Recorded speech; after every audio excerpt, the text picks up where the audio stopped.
I read 33 books in October. Now that is not normal for me, okay? I am a fast reader. I tend to read, you know, more than one book a week. I tend to read 2 to 3 books a week. However, 33 is crazy. That is more than one a day.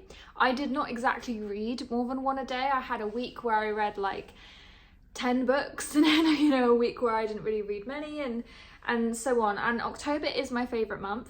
So favourite month of the year, it's when I'm the happiest. So naturally, it tends to mean that I do my hobbies a lot more. So I read a lot more, I do all my little crafty stuff a lot more because I love being inside in October and I love autumn and fall. So I wanted to read a lot of autumn and fall themed books, which some are here. And I just enjoyed having the darker evenings with the fireplace, some ambiance on the TV and the autumnal vibes. All of that contributed to me reading a lot. I also did a vlog in October, which is a few vlogs ago now, where I only read romance for a week. And I read about 7 books to 8 books in that week. So that was also pretty crazy. And I'm now just gonna go through and show you them. Some of them were on Kindle, some of them are physical and some were audiobooks. So let's just go into all of them.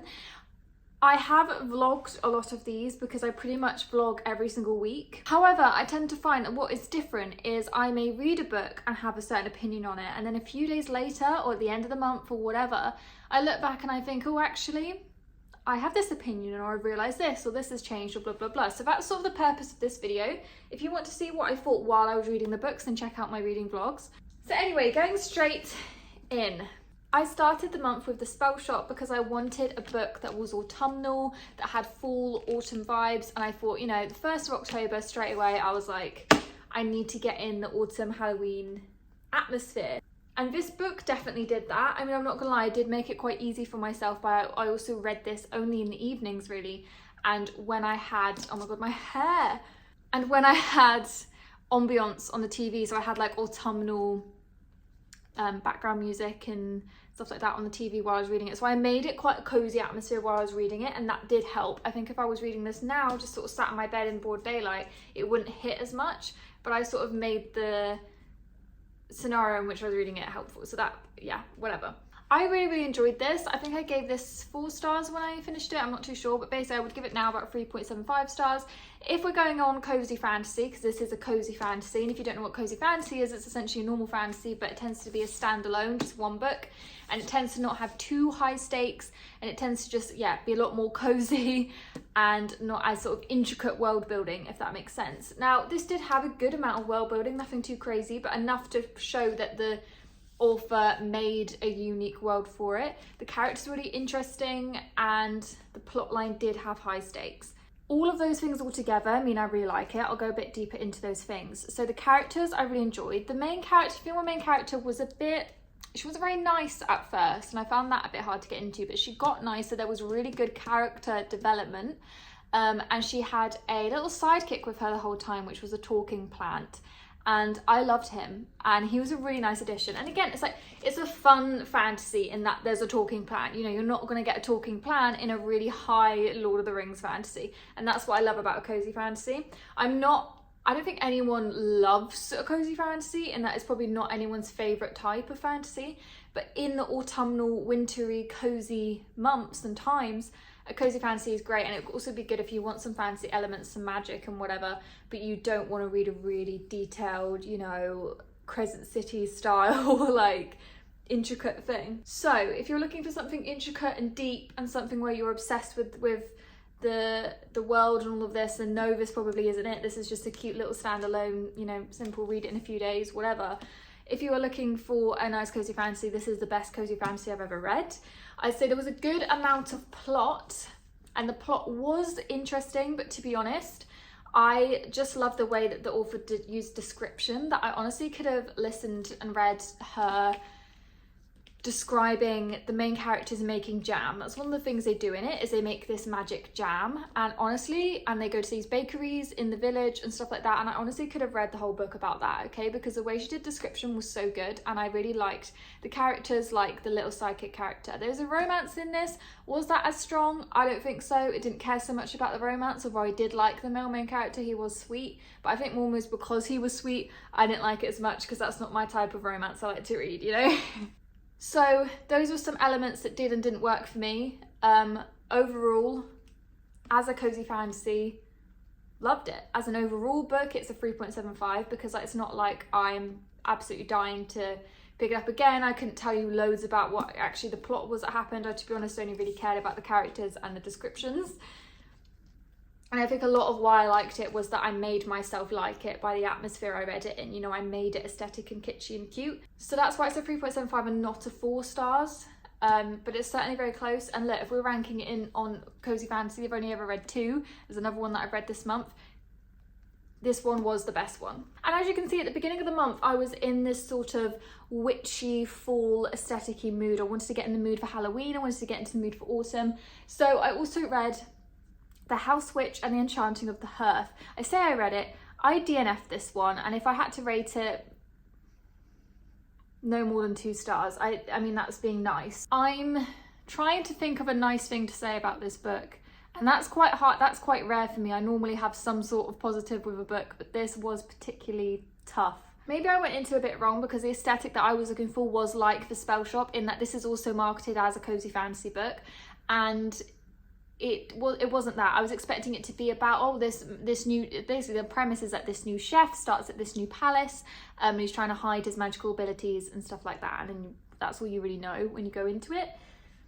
I was like, great, this sounds like a great cozy fantasy, can't wait to meet the characters, see what happens, blah, blah, blah. I also love royals, like royal fantasy, so perfect, it's set in a palace, amazing. The main male character was horrible. He was this awful, like borderline abusive chef. Like, he was absolutely cruel to everyone.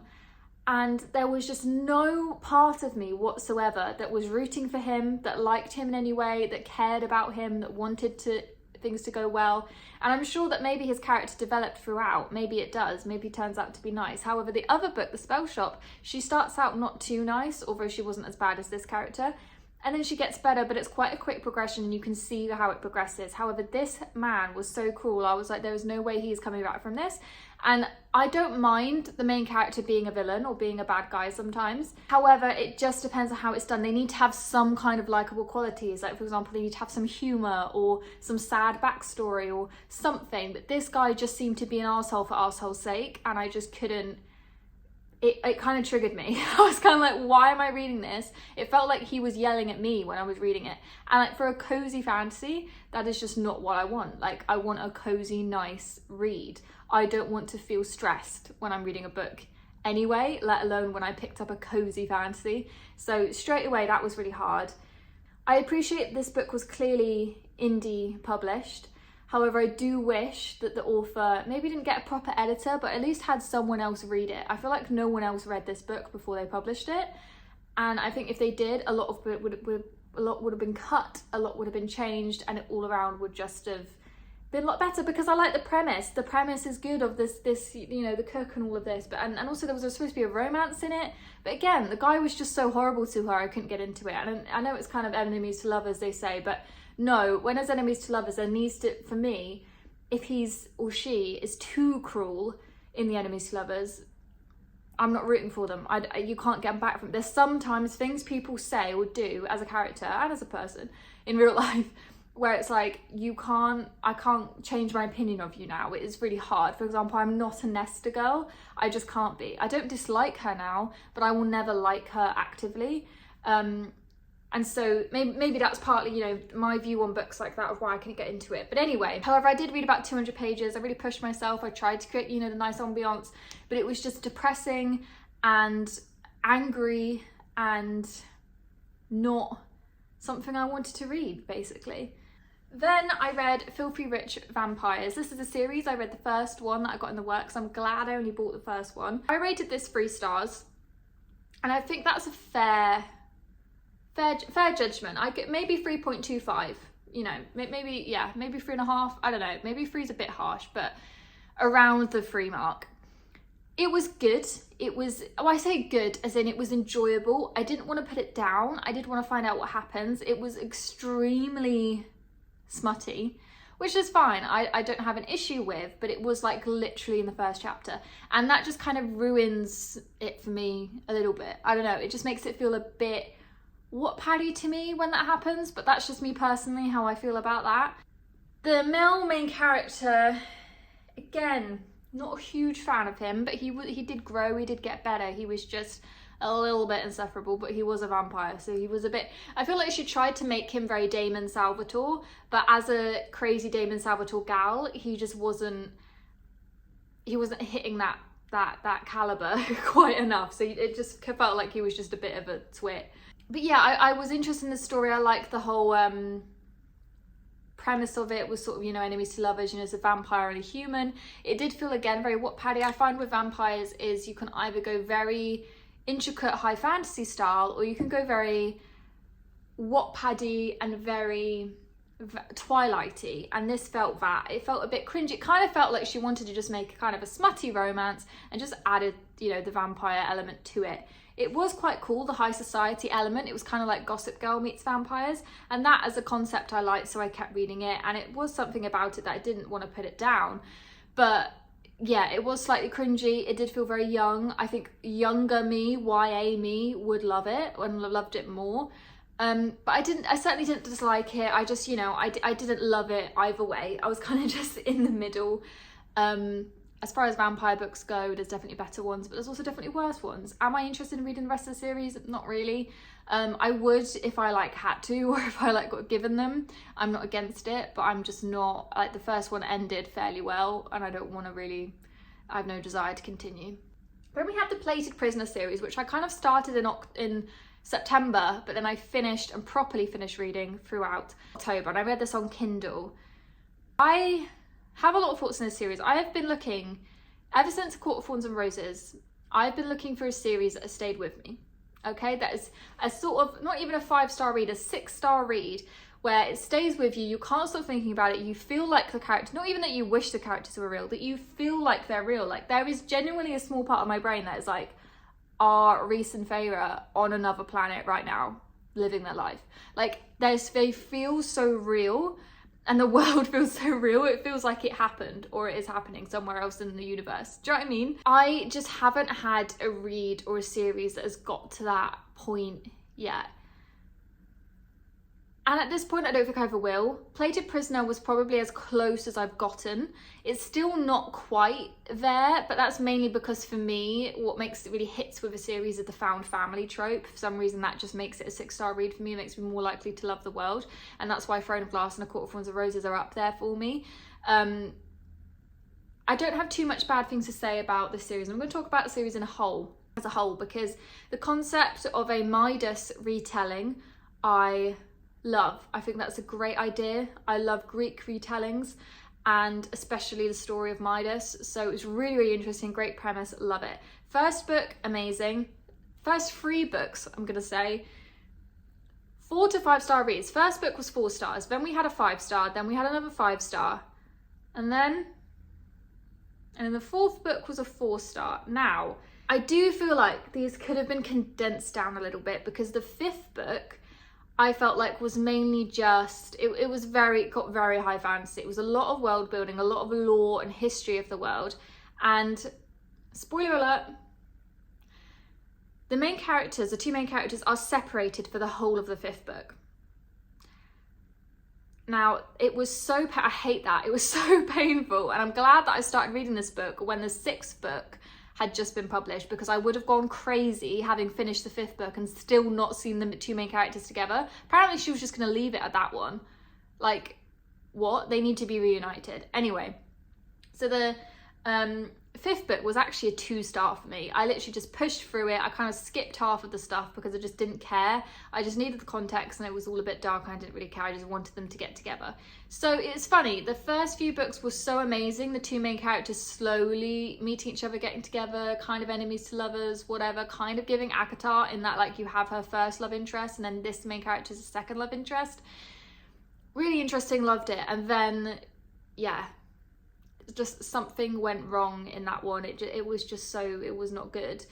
And then we have the finale, which luckily came out in sort of, I think it came out in August actually.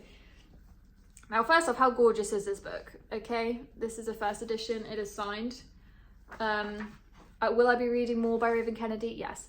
Anyway, this was the finale. Now, the finale I originally gave 4 stars because I was like, oh my god, okay, all the loose ends feel like they're kind of tied up, and the 2 main characters, I'm happy with how their story has ended, okay? Let's just say that. However, looking back, I was just so relieved that the characters finally got together. Bear in mind, they didn't actually meet up again until like halfway through this one. So I still had to read half of this until they actually got together.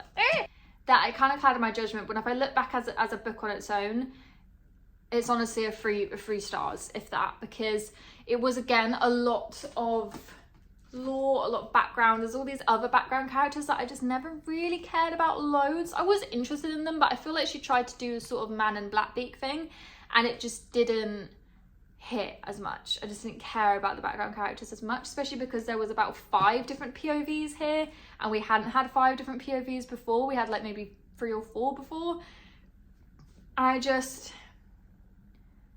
Yeah, in terms of plot, I liked what happened, but this could have been a lot shorter. You know, this is what, like 600 pages, and it just could have been cut a lot shorter.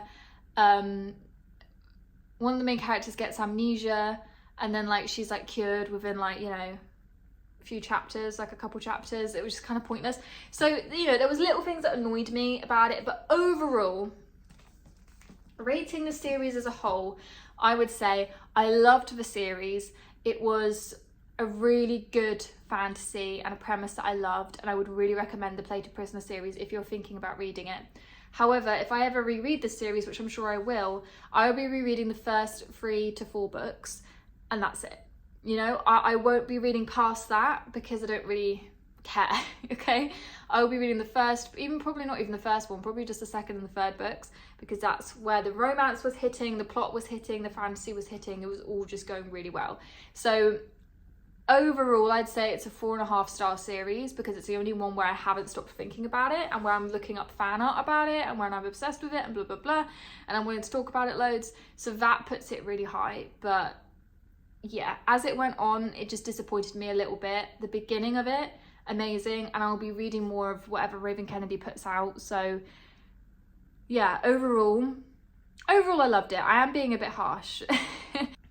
Then I read The Turnglass. This is slightly different. This is a sort of almost like a crime. Now, this is a funny book. This is called a tete-a-tete, I think it is, where essentially you read the book is split into 2 parts. It's split halfway through, and you read the first half of the book, and then you flip the book over, and then you read the other half of the book. So it's like upside down on the other side, and you can read either way first. I read one of them is set in, basically it's both of them are, I'm really bad at explaining, both of them are set in this old house, okay? And the first one is set with these crimes that are happening in the 1800s, and the other one is set the crimes that are happening in like the 70s or something. I read the 1800s ones first. That's what most people seem to recommend, and also it's like that one comes first, so I read that first, and it was okay. Do I think it was a bit of a gimmick? Yeah. Do I think it needed the tete-a-tete thing? I don't know. I feel like they came up with the tete-a-tete thing and then did the plot. Do you know what I mean? It was like, yeah. Overall, I kind of DNF'd it because I read the 1800s one and it was okay. You're wondering why this doctor has been called out to help this man who is sick at this creepy house, and he has this woman locked away who is supposedly a murderer. And you kind of discover what she did, why she did it, if she did it, blah, blah, blah. You work out all these questions, why this doctor is here while this man is dying. It was interesting. However, the outcome was like kind of obvious. There wasn't a plot twist. There wasn't like oh, she didn't do it, or blah, blah, blah. No, it was exactly what you expected. It was exactly like it said on the back. So it was kind of like, okay, why have I read all of this? We kind of knew that was going to happen. And then I read the other side, and I just it was kind of the same. Nothing really stood out. And it felt very slow paced, and it just wasn't ideal. Now, this isn't the sort of book that I read normally anyway. I read this because it was one of the suggestions for my book club, and I was just so interested with the whole tete-a-tete thing that I wanted to try it. I keep doing that. But, so yeah, maybe if this was a fantasy tete-a-tete book, I would like it, but there was just something that was missing. Then we have The Serpent and the Wings of Night. So we talked about Filthy Rich Vampires just now. This is now another vampire fantasy series. It's the first one in it. This couldn't be more different from Filthy Rich Vampires, okay? So when I was talking about Filthy Rich Vampires being cringy and being very Twilight-y and being very YA and young, this was so much better. It was written a lot better. It was much more well written. It wasn't cringy. The vampires weren't done in a cringy Twilight-y way. It was very high fantasy. It was quite a lot of world building, and I found it kind of hard to follow at times. But that's only because of my own brain and stupidity. The writing was incredible and the characters were really great, and it was a really good enemies to lovers. There was good sort of joking, you know, banter, whatever. Ooh, I hate saying that. Between the two main characters, and I loved that. And yeah, it ended on a really good cliffhanger. Overall, I'd say it's about 4 stars. A lot of people saying it's a 5-star. There was just something about it for me that I just couldn't like completely love. Like, I wasn't desperate to keep picking it up, and it was my favourite character, to be honest, was the main character's best friend, you know, not even a main character, and that's a shame. I prefer when I obviously want the main character, I'm rooting for the main character more, but I preferred the side character. So I will reread this at some point because I feel like I definitely missed something, but I really did like Carissa's writing. It was very, very well done. And then, once I finished that, I read 6 Scorched Roses, which is a novella set in the universe of Serpent and the Wings of Night. The second book is on my TBR, but I'm not desperate to read it because, like I said, I wasn't completely enamoured with this first book. So I will read it sometime this November, but I'm not, you know, absolutely dying for the next book. So anyway, and this novella I actually preferred. This novella I would probably give maybe 4.25 stars, maybe 4.5 stars, because I really liked the 2 main characters. I liked how it was written. Basically, this main character has to give this vampire 6 roses, and it's sort of split in 2v each time she gives him the first one. You know, this is a few chapters. Second one, and it's like the timeline was done very well. I really liked the main characters. I liked the character development. I liked what happened. I liked the lore into the world, and it also maybe helped me understand that what happened in the first book a bit better. And I thought it was only like 200 pages, so it was a good amount of pages. It was a good pacing, and yeah, that one I really liked. Then I read Dragonfall. I don't have much to say about this one because I DNF'd it halfway through. I talked about this in my vlog. Basically, this is about a human and a dragon who become inexplicably linked and have to try and unlink themselves, but the only way they can do it is by killing each other. Now, obviously, you kind of know that they're presumably not going to end up killing each other, and they're going to find another way to split the bond. The POVs are 2 POVs of the human and of the dragon, and I appreciate it must be really hard to write the POV of a dragon, and I think if she didn't write it in that way and she only wrote 1 POV, it would have been a lot better. I didn't like the dragon's chapters. I found them quite boring. I thought it didn't sound like a dragon. It was just very hard to believe. There was a lot of world building, but none of it was interesting world building to me. It didn't really make much sense, and she would sort of world build for like 4 pages at a time, and I'm kind of like, okay, this is too much, like, ugh. And I just wasn't interested in the characters or their stories at all, to be honest. I just wasn't rooting for them. I honestly don't have much positive to say. I only picked this up in the works for really cheap just to try it. I hadn't heard anything about it before. But yeah, I ended up DNFing. It just didn't hit. Then we have Blackstone Fell. So as you can see, I've kind of gone out of the fantasy and romance bits for a little bit and tried some other books. This was the book for my book club, and this was another sort of crime book set in an old estate. You know, this Blackstone Fell. And I think I'm not a crime gal. If I am, I kind of like a cozy crime where it's like a Christmassy crime or something, and it's like, you know, 200 pages long and kind of simple. This one was, I can appreciate it was well written, which is why I think it just wasn't for me. However, if you like crime, I think you'll like it. I'm interested to see what people at my book club think of it when I meet with them next week. But overall, I did end up, again, DNFing it because I didn't end up caring who was the killer, who did all of this, blah, blah, blah. I got sick of all the conversations that were happening with all these characters that I didn't care about or know much about. But again, not a crazy crime gal, so that's probably why. I imagine that people at my book club will like it, and I am tempted to reread it, or just at least do a quick skim read of it again before I go to the book club and see, and I might come back into it, I don't know. And then we have Belladonna by Adeline Grace. I picked this up for £3.50 in the works. This I really enjoyed. This was about 4, but when I was first reading it, I was like, this is a 5-star read. I'd say now it's probably 4.5 if I'm being nice. Essentially a woman sort of, it's based about a woman and death, okay? She has a romance with death in itself, okay? And I found it a little bit weird. I found that a little bit odd. I couldn't get into it. It wasn't my vibes, okay? I'm sorry, it wasn't the vibe for me.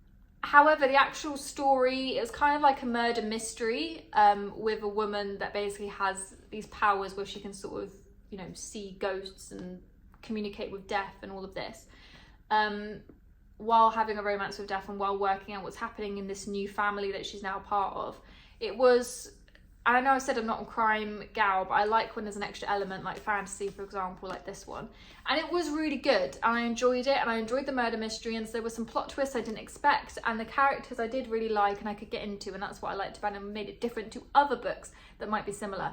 Am I going to read the next 2 books in this series? Each book in the series seems to be a sort of standalone in that it's its own crime. Like there was another crime that happened at the end of this book that she's now going to discover, work out, solve in the next book. Am I absolutely desperate to read the next one? No, I'm sure I will at some point, but I'm not absolutely desperate because I liked how this one went. Was it worth the £3.50? Definitely. It was definitely worth the read. I liked Adeline Grace's writing. Will I be reading her other stuff? Definitely. She has another series called All the Stars and Teeth, and I will definitely be trying it out. So overall, really, really enjoyed it. Didn't care so much about the romance, but the actual fun, crimey, murder mystery, fantasy vibes, loved it. And then I had a week where I only read romance, and I read quite a few books in this week. First off, I read Chestnut Springs.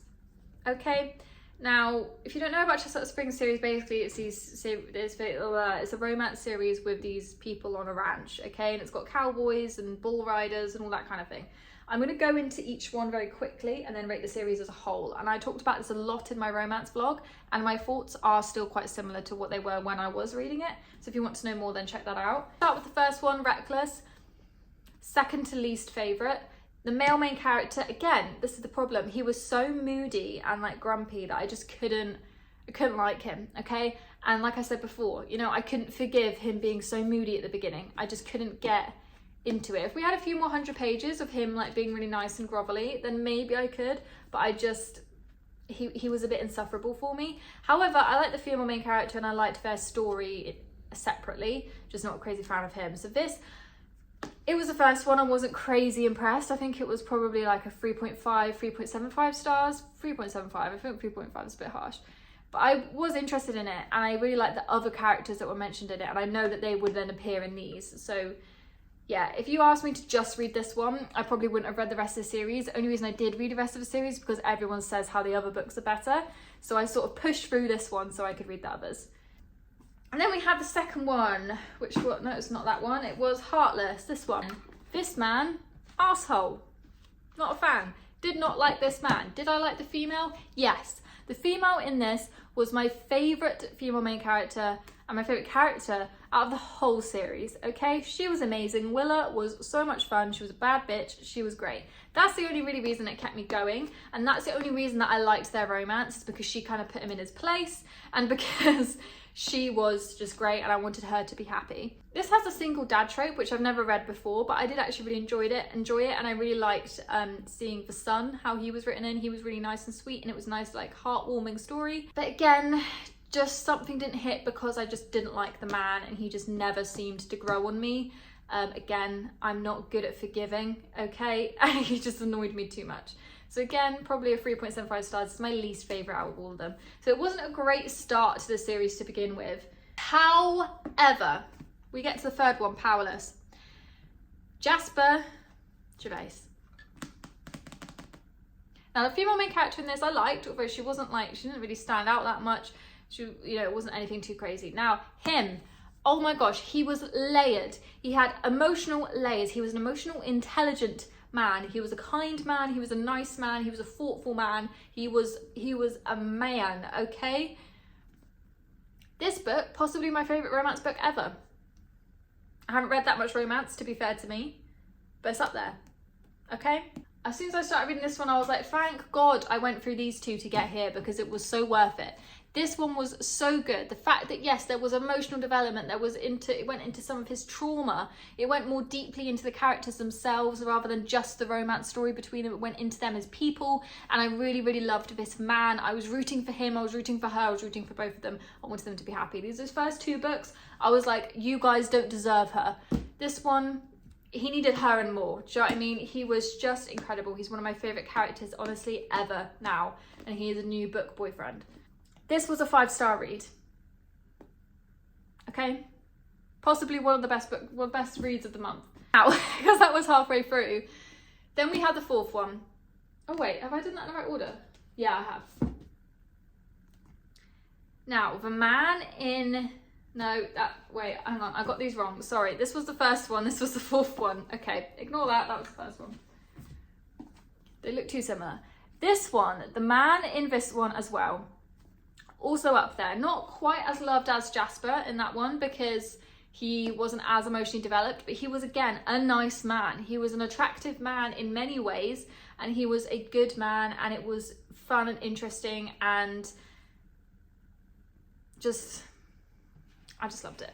He was also probably the funniest. He definitely had the most, like there were times when I really, really smiled when reading it. With Jasper's, I wanted to cry a lot of the time. With this one, I was smiling. So this is definitely second favourite. And this is up there. This is definitely at least, you know, a 4 stars, 4.25, 4.5 stars. This one, really, really, really loved. Then we have the last one, Hopeless. This one was okay. I think she sort of did this last minute, like she wasn't planning on doing a 5th one. I liked the man. He was okay. He had a lot of trauma as well, which I did think at the time was well developed, but now looking back at it, I don't know, I think it could have been developed a bit more, although to be fair, they are very short, so you know, you can't develop too much in those. Wasn't too crazy about the girl. Like, I just didn't have much of an opinion, but overall, it was fun. It was a nice end to the story, and it was nice to see little glimpses of the other couples within it being happy. Overall, I would give the series probably 4 stars, 3.75 stars. I am not someone that I can understand how people thought that, you know, the series itself as a whole, all of them were 5 stars. But that might just be because I'm not a romance reader and it's not my, like, you know, go-to. They were very cozy, short, sweet romances. If you want something that's really deep and emotional, then maybe those aren't as good. But overall, I get the hype. Then I read Do Your Worst, and I read about 40, 50 pages and I DNF'd it, okay? Now, the couple in this kissed in the first chapter. Like, they met in the first chapter at a bar, and then they kissed. Okay? Now, fine, whatever. And then they just suddenly became enemies to lovers. Now, there was something about it. I couldn't get into the characters. I didn't like them. The premise was that this girl was at this supposedly haunted castle in Scotland trying to get rid of the curse or whatever. And the guy basically didn't want her to because it was actually his dad's castle or whatever, something like that. And that premise I liked. It felt witchy, it felt autumnal, cute. But I just didn't like the characters. I couldn't get into them, and they didn't seem to have any chemistry. Even though they literally kissed within like 2 pages, they just didn't have any chemistry because they literally met and it was just like, oh, and it was not like an insta love. Like, they didn't seem to give a shit about each other. And it just didn't, God, I just did not like it. And it was almost physically painful because I was like, I just don't care about these characters at all. Now, while I was reading these romance books on my phone for my book club, which is my Fable book club, you can join my book club and be part of my book club for free on the Fable app down below. Not sponsored or anything, I just love that app. It's like a Goodreads, but better. Join my book club if you want to read this month's read. I think we're reading Phantasma this month. Anyway, for October, we read When the Moon Hatched. I didn't like this. However, I am completely appreciating the fact that this was a me problem. So this was really, really, really heavy on the world building, like the most heavy world building I've ever read. Like, I understood, you know, Lord of the Rings and all of that better than When the Moon Hatched. And everyone kept saying, oh, well, you know, once you get like halfway through, then it gets really good. And I'm kind of like, oh, if I'm reading a book, I don't really want to be doing it. Like, what's the point? Why am I wasting my time if I'm waiting till it's halfway through to get good? I think also the problem was that because I read it on my phone, one, it went quite slowly because obviously that's a lot of pages because it's a small phone. It's a lot of pages I'm going through. So it felt like forever that this world building was happening.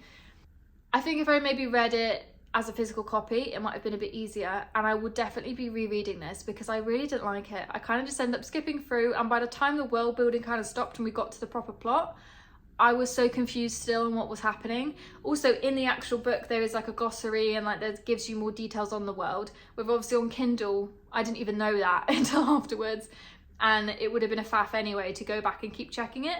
So when I read this, honestly, it was kind of a DNF. I was not a fan. I don't even have much to say because I can't remember much of what happened.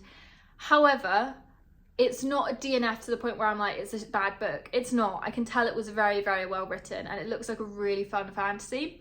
However, it was not the right platform to read it on my Kindle or my phone. I think I need to get the physical copy.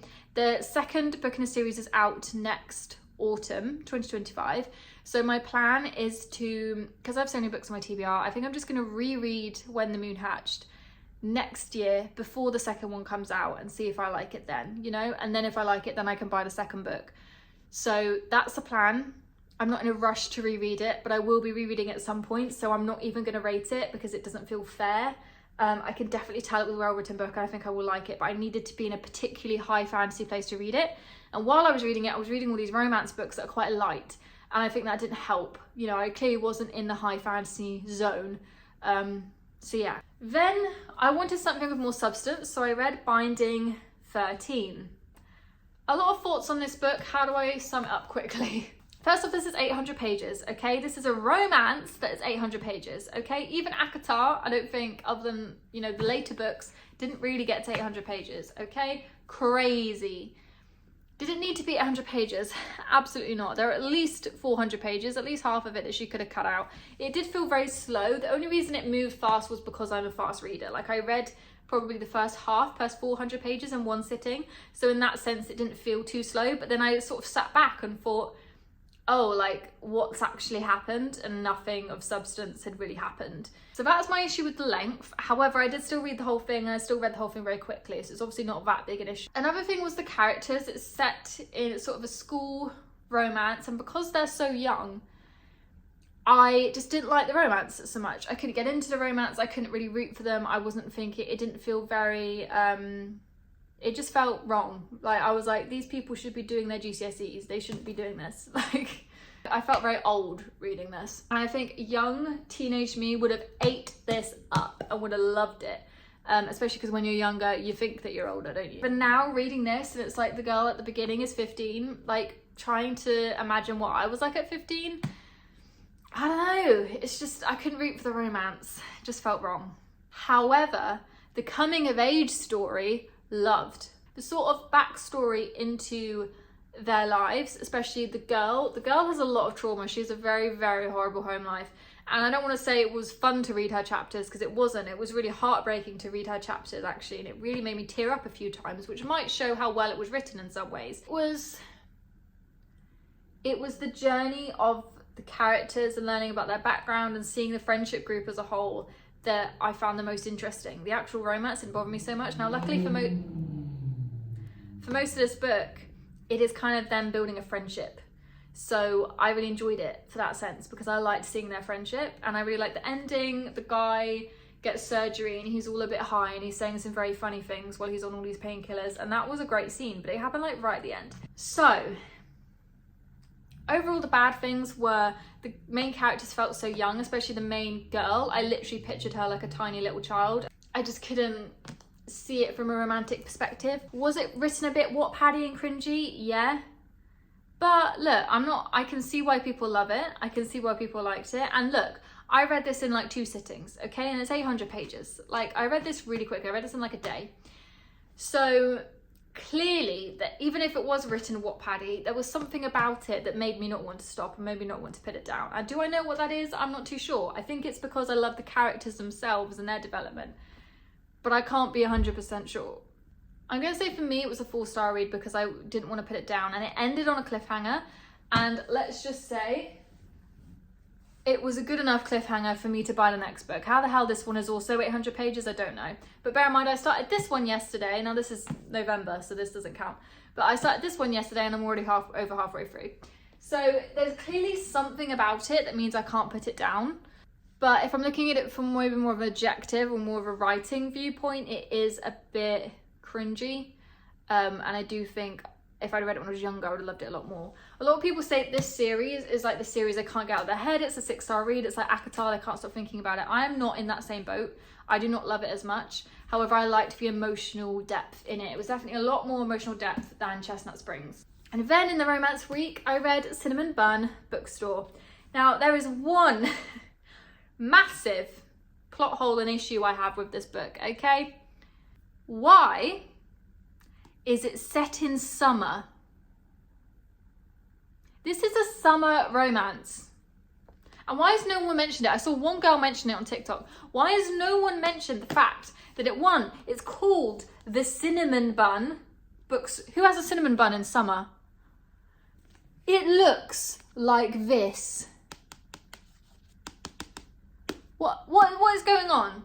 And it's a summer romance. I know. Like, what? You'd think I'm lying if you were. It looks like I'm just making that up, doesn't it? Like, I'm saying this is a summer romance. It looks like I'm just fucking lying. That was such an issue for me. It was so annoying. I was like, oh yeah, nice little fall romance. Perfect. Why? Why is it set in summer? I just don't get it. And what's also is that there's not a lot of cinnamon bun mention in it, which I wasn't expecting, but I just mean she could have just named it like the Lollipop Bookstore or something and then made it a summery one. I just don't see even why it was marketed as an autumnal one. I mean, I appreciate it was released in autumn, but like, it just feels like it was all a marketing gimmick. And I was so excited for a full read, and yet they literally go to the beach. What? I don't want to be reading about a beach in October, I'm sorry. So that was my massive issue I had with this. However, I have read the first book, Pumpkin Spice Cafe. I read it last year, and I enjoyed that one. That was very fall themed, so I was expecting the same fall theme, but never mind. This one was 3.75, 4 stars, because I really enjoyed it. I couldn't put it down. I read it in like 2 sittings. It's fairly short. There's something, this isn't exactly highbrow, but there's something about the way that this author writes that I just enjoy. It's a cozy, cute romance. Would have been cozier if it was set in autumn, but whatever.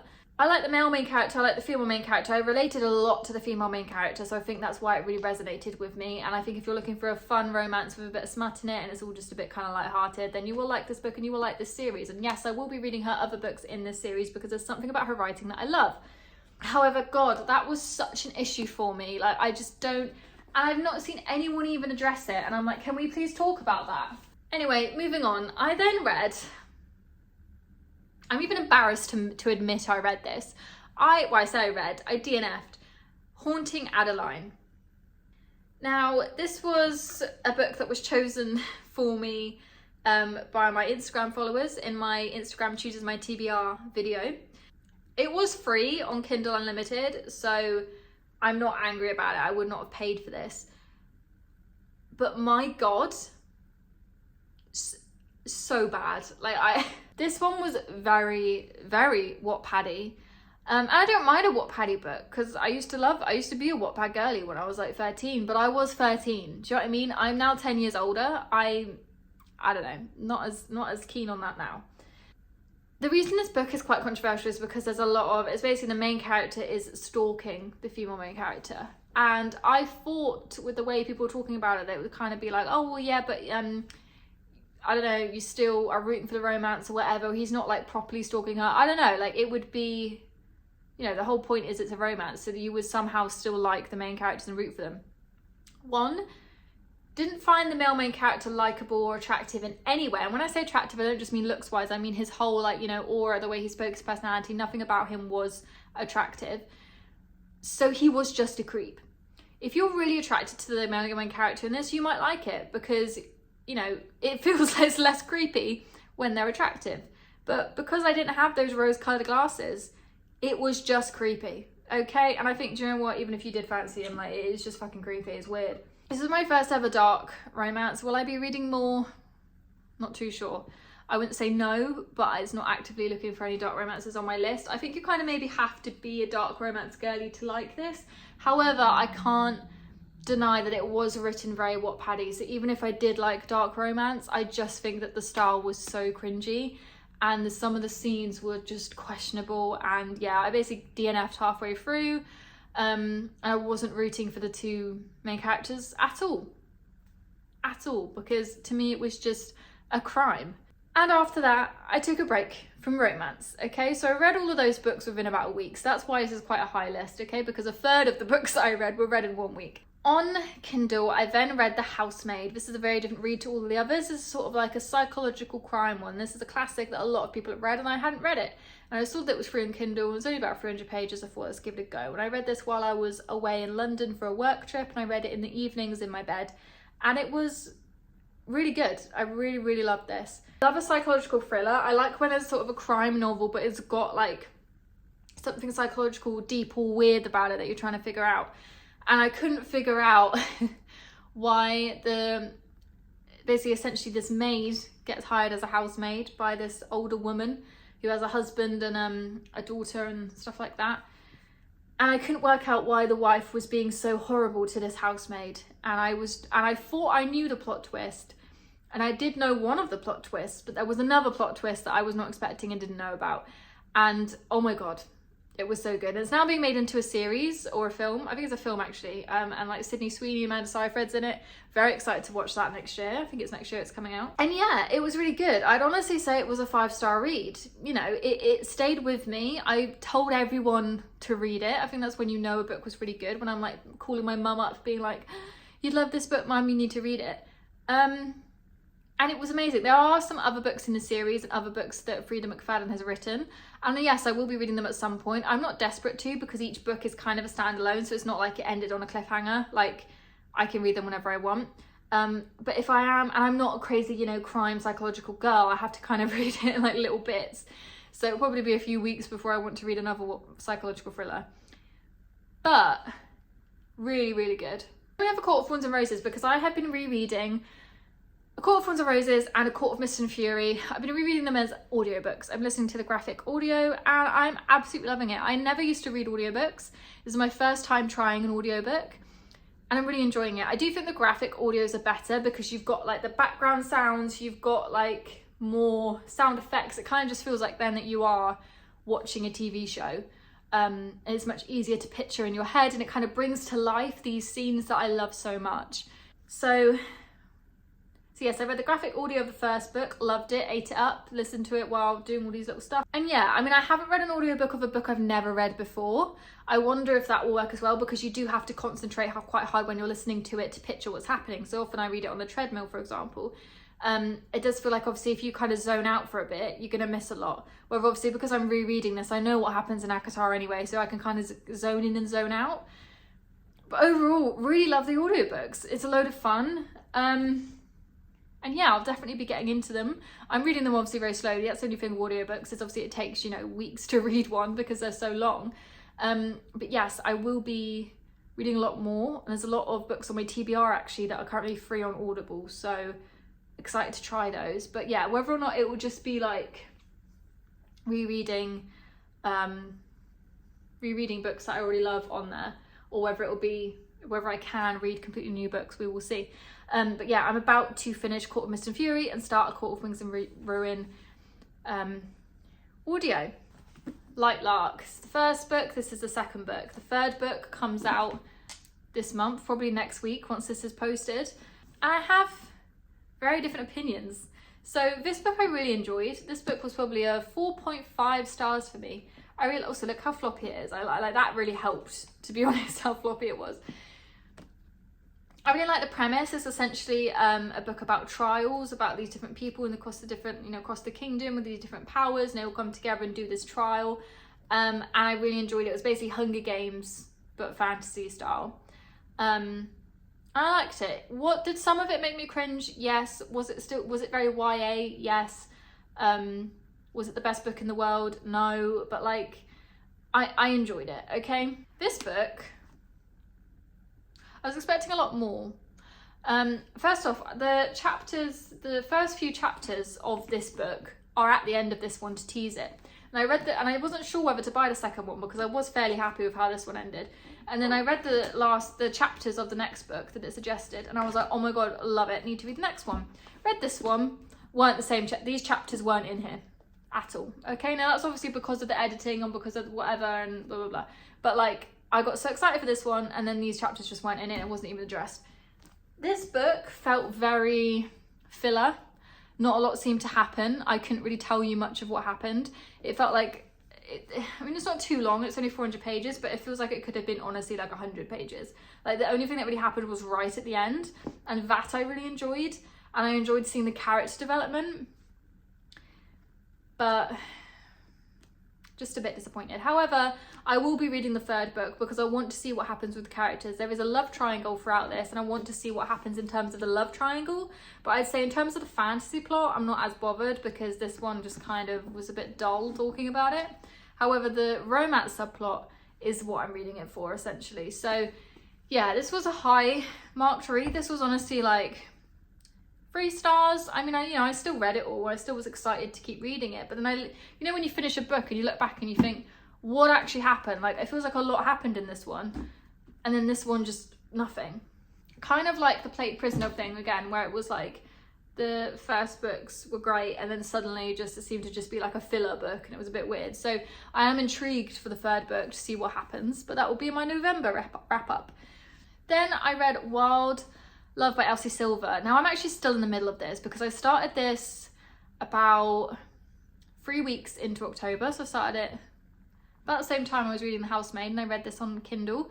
And I'm about halfway through it. It's taken me quite a while because I'm not obsessed. I like the love story, but I'm not like, dying to pick it up and read what happens next like I was with The Housemaid. So I'm not crazy enamored with it. Wild Love is basically another series by Elsie Silver, set in kind of the same universe, but basically this book is about the brother of one of the girl main characters in these books. But I like the way it's written. I like the tropes. It's going okay.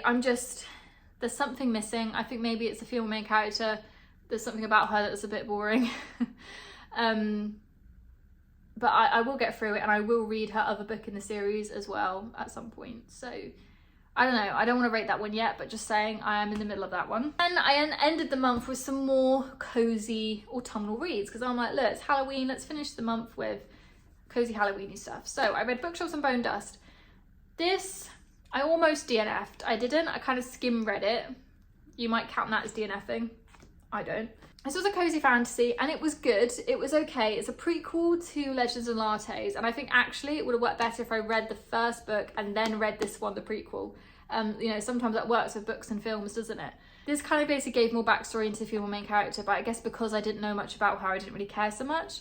And it was okay. It was very cozy. There was not a lot of plot, which is probably why I didn't love it so much. And it wasn't like the Spell Shop, where it was so, like, the Spell Shop was so cozy in this little cottage that I was like, she could literally just live in this cottage and I'd be happy to read about it.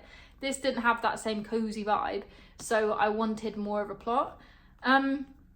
But again, I'm not blaming the book for this one. I'm blaming myself because I think, one, I was probably craving a higher fantasy after all the romance I've been reading, and I probably should have read Legends and Lattes first. So I'm very much blaming myself for this one. I'm keeping this on my shelf and I will be rereading it at some point, and I think I will be buying Legends and Lattes and trying that one as well, because the actual premise I liked. It's about orcs and all these fantasy people, and basically this woman that works at a bookshop and learns about all these people. So yeah, I'm blaming myself. And lastly, we read Rewitched. I cannot get over how gorgeous this cover is. So cute. Look at the little kitten and look at the sprayed edge. Oh my gosh. Love her. So, was this just a gimmick? Was this just a pretty cover? And did it have any actual substance? This was marketed as a sort of autumnal witchy Gilmore Girls. I haven't watched Gilmore Girls, so it didn't really help much. But I like the vibes of Gilmore Girls when I see it, so fine. I think I rated this about 3 stars. I liked it. It was okay. It was fairly short. It's only 400 pages. I think that was a good length. I think that the characters were interesting and it was fun and it was a good cozy read. It did feel cozy. I wish there was a bit more description, but it still felt cozy and autumnal. Overall, yeah, it's a 3 stars because I'm not obsessed with the characters. I liked them, but I just didn't completely, fall in love with them. I wasn't enamored with them. I haven't really thought about it since putting it down. And that's why it can't really go higher than 4 stars. Do I think it was just a bit of a gimmick? No, I think it is a good book. And I think I would have enjoyed it even if it didn't have that really nice cover and that really nice style. And I think I'm glad that I read it in October. Oh my gosh, okay, this is such a long video. I'm sorry this has been so long. If you watched it all this way, oh my god, thank you so much. Please comment and tell me that you have, and I'll probably just believe you, to be honest. Thank you so much for watching. I will see you very, very soon. Let me know if you've read any of these or what you read in October, and let me know how your month went. I'm very excited for November. I'll do another one in November, don't you worry. And yeah, I'm excited. I have a good TBR. However, I'm going to do a video where I make my jar, my TBR prompt jar, pick my TBR, because I honestly have so many books that I want to read this November that I just can't choose. So I need something else to pick for me. Thank you so much for watching. I will see you very soon.